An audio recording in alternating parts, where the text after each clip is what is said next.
Essay 19. What's Behind All the Resistance? One of my favorite things about the Pathwork teachings is how they illuminate topics from many different angles. This is incredibly insightful, yet it can also make things seem complicated. But the reality is, people are complicated, and therefore the solutions to our bigger problems are seldom simple. With that in mind, let's look at resistance and consider it from a few different perspectives. We can begin with some wisdom from one of the biggest thinkers of our time, Albert Einstein, who supposedly said, "We can't solve problems by using the same kind of thinking we used when we created them." Editor's note, this quote may be misattributed to Einstein. In that case, a good backup source could be the Pathwork Guide, who pretty much said the same thing. The kind of thinking that generally leads to conflict comes from the dualistic perspective of the ego. It says, in short, either I'm right and you're wrong, or you're right and I am wrong, and I am going to win. That, in fact, is the basic perspective of the part of us that faces out to the world. This outer self, if you will, is the part of us we have direct access to. We could liken it to our hands and feet. If we want to have something or to get somewhere, all we have to do is move them and, ta-da, problem solved.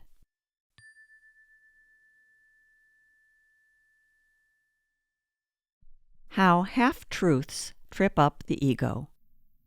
Holding the whole truth requires a greater capacity than the ego has. Not only is the ego unable to support all sides of a situation, it also doesn't have truth-teller as part of its job description. Meaning, although we may know many things that are true, our ego does not have a deep inner knowing about what's the truth. That's why it can easily be misled by half-truths. Half-truths, in fact, are the worst. They are confusing, deceptive, and can be easily misused to effectively perpetuate untruth. So they can trip up an untethered ego fairly easily, especially if our ego is not actively aligning with that greater part of ourselves, our higher self. Enter resistance. When we don't know what to think, what to believe, or who we can trust, when we don't know what the truth is, we are forced to think only of ourselves. Then we latch on to our limited ego even harder and try to understand complex situations without the benefit of deep inner guidance. In the end, left to our incomplete and overwhelmed ego self, we just don't know. The result? We fall back into it's either me or you thinking, and we resist.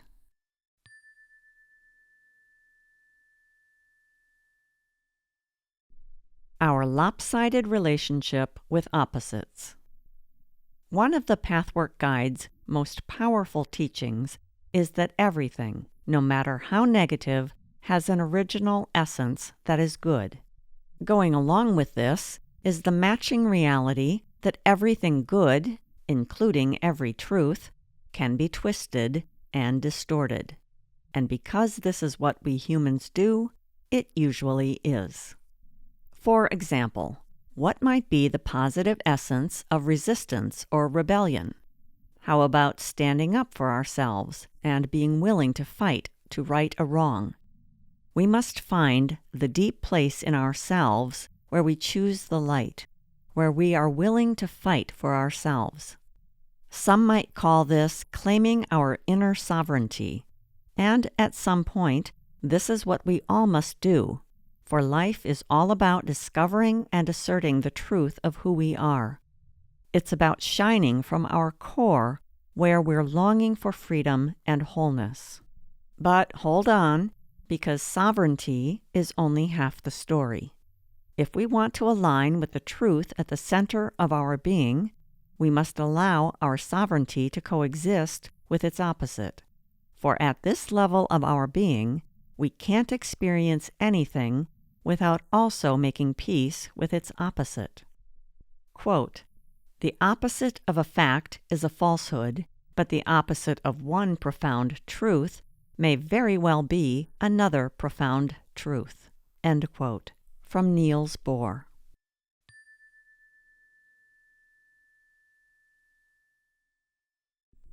What is the profound opposite of inner sovereignty?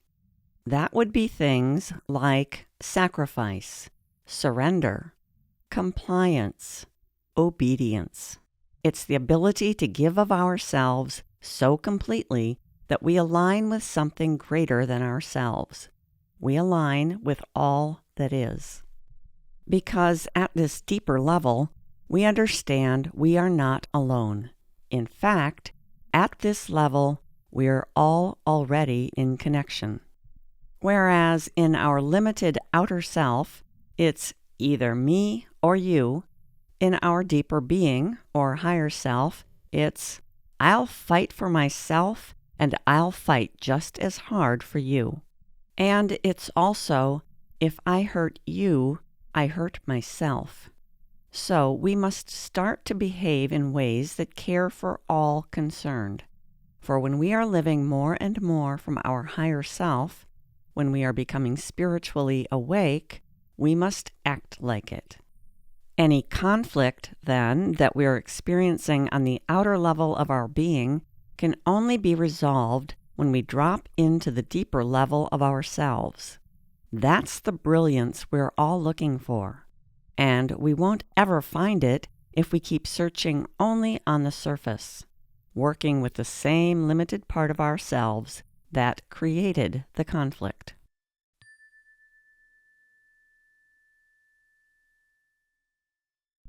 Creating the perfect blend. If we want to live in peace and freedom, we must find a new vehicle, one that can get us where we want to go. And the ego simply isn't equipped for this ride. What the ego can do, however, and eventually must do, is wake up and learn to surrender to the deeper self within. This is the way to connect with the source of all that is. And that's the way, the only way, that everyone can truly win. Quote, "For all truly beautiful and meaningful experiences emerge from a perfect balance between our volitional outer self and our non-volitional inner self." End quote. From Blinded by Fear, Chapter 7, How Fear of Releasing the Little Ego Spoils Happiness. But keep in mind, there is a vast area we must travel across before we can let go of our outer self and live from our higher self. For we must work our way through all the twists and turns of our lower self. We must face all our unhelpful resistance by learning to fight to become more whole. Indeed, before we can reach the promised land, we'll have to clear away the many obstacles that litter this in-between space. And one thing we must all explore is our rebellious reaction to authority. For this causes us to resist, even when resistance doesn't serve our highest good. And yet, it's a deeply embedded part of the human condition.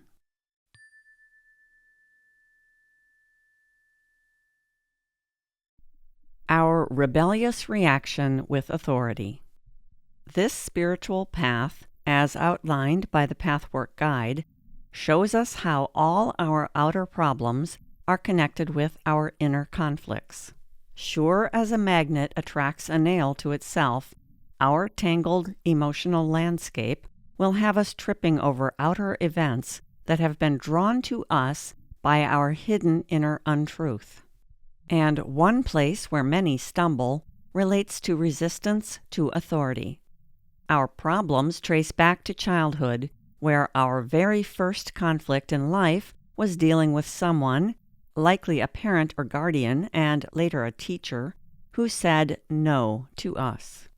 Since they were always denying us this or that wish, they seemed hostile to us. No matter how much love and affection we also got, and no matter how appropriate their boundaries were, this was our first hurdle in life, and we didn't like it. Fast forward to adulthood, and many of us still harbor the same hidden reaction to authority now as we did back then. Of course, for some, this hurdle has become a stepping stone toward maturity. But for others, where strong reactions remain lodged in the unconscious, the grown-up person will retain a childish reaction toward any and all authority. In fact, such a person will react negatively toward authority even if it's administered in a perfect way. But, of course, since people tend to be imperfect, authority is often meted out in an imperfect way, and so a barrier is set up between the child, now adult, and the authority, who is seen as the awful grown-up. Again, even if the child was loved, this conflict exists, because on one hand, the child wants the love of the parent, and on the other hand, the child resists and rebels against being told by the authority what it can't have or can't do.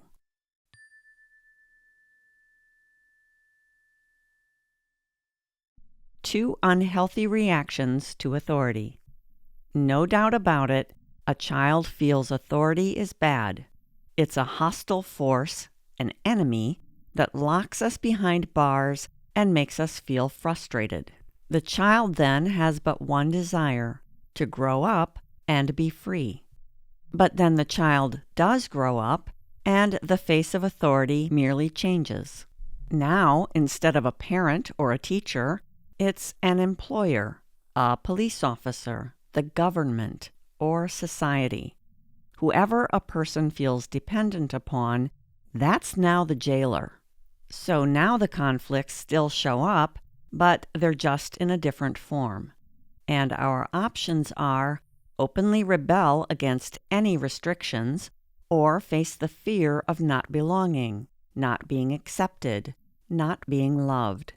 This is what sits unresolved in the unconscious layers of many people. And it can't be resolved as long as we're not willing to look at it more closely. There are essentially two ways that people respond to this hidden conflict, and most people are some mix of these two opposite reactions. One will be revolt and rebel against any authority, while the other will attempt to sidle up to authority. But since neither of these reactions is in truth, neither approach will lead to peace. The only way to unwind all this is to find the original reaction that still lies lodged in our old, unfelt emotions. For indeed, an acceptable and effective kind of authority does exist, even if it's imperfect. Most, in our logical minds, even agree that some authority is necessary. But as long as we blindly react from this place of inner turmoil, we won't be able to recognize good and proper authority even when it's standing right in front of us.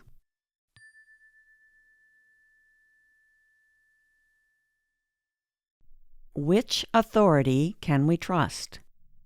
What we must come to realize as we do the work required to unwind our inner authority issues is that there is a genuine higher authority nested in the center of our being.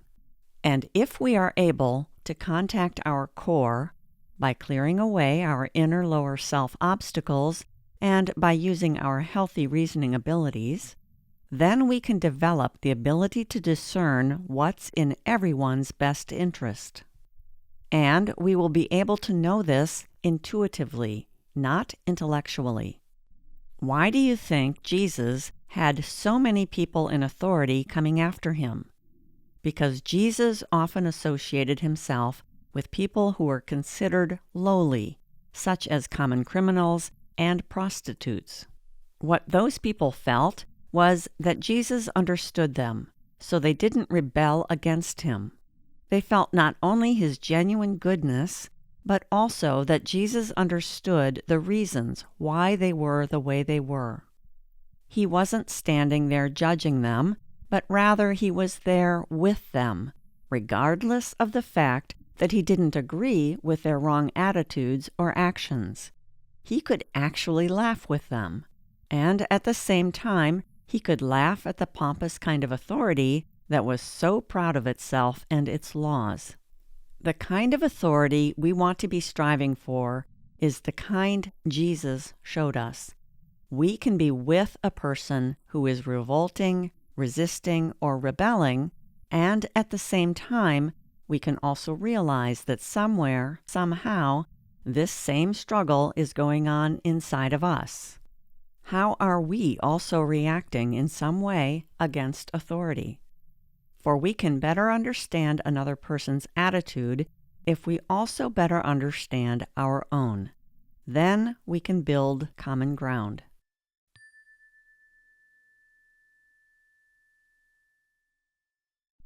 Moving from duality to unity. We don't need to be the judge and jury. Instead, we can extend our hands to each other and find a way to walk together into a fresh new world in which all, somehow, figure out how to get along. If we want to be part of the solution, we must be willing to walk through hard places.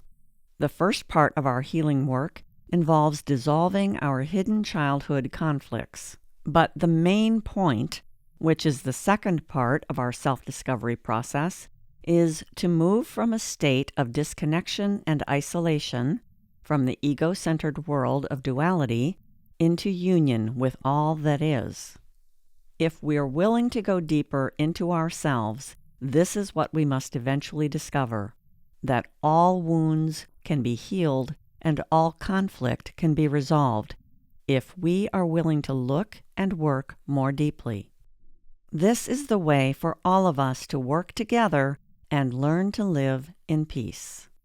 This essay is adapted in part from Pathwork Guide Lecture number 46, Authority.